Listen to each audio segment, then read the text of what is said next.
তুমি আমার একটা মাটন বিরিয়ানি খেয়ে দেখো, তোমার যদি মনে হয় যে এটা মাটন না ছাগল বা ধাড়ি, তখন তুমি এই কোশ্চেনটা করবে।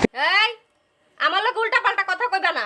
ও মাটন তাহলে ছাগল না, জাস্ট লাইক আমেরিকান দাদা আমেরিকান না। বন্ধুগণ, পশ্চিমবঙ্গে পলিটিক্স আর বিরিয়ানির মধ্যে মিল কোথায় বলো তো? পারুক ছাই না পারুক সবাই করবে, একদিকে পয়সা আর একদিকে মাটন। হায় রে, খুবই করুণ দশা। হ্যাঁ যাকে, আজকের রেসিপি তেল ভাসা চিকেন কষা। প্রথমে চিকেনদের ধুয়ে টক দই দিয়ে মাখিয়ে নাও। এবার কড়াইতে সর্ষের তেল গরম করো, একটু বেশি তেল। ফোড়ন দেবে শুকনো লঙ্কা, দারুচিনি, এলাচ আর তেজপাতা। এবার দিয়ে দাও পেঁয়াজ, তারপর পেঁয়াজ লাল লাল ভাজা হলে চিকেন অ্যাড করে দাও। এবার অ্যাড করো টমেটো, তারপর লঙ্কা, হলুদ আর জিরে গুঁড়ো। উফ, লালকে সবসময় নামিয়ে দিতে হয় কারণ লাল হয়ে গেছে বুড়ো। এবার লঙ্কা, আদা আর রসুন পেস্ট দিয়ে দাও। এবার সব মশলার স্মেল যাওয়া অবধি কষাতে থাকবে। এবার লবণ আর দুটো কাঁচা লঙ্কা অ্যাড করে দাও। এবার একদম লো ফ্লেমে 10 থেকে 15 মিনিট কষাও। জল কমে আসলে তারপরে ফ্লেম হাই করে আবার কষিয়ে নিলেই রেডি। এই রেসিপি জাস্ট জমে যাবে, সঙ্গে ভাত থাক কিংবা জেডি।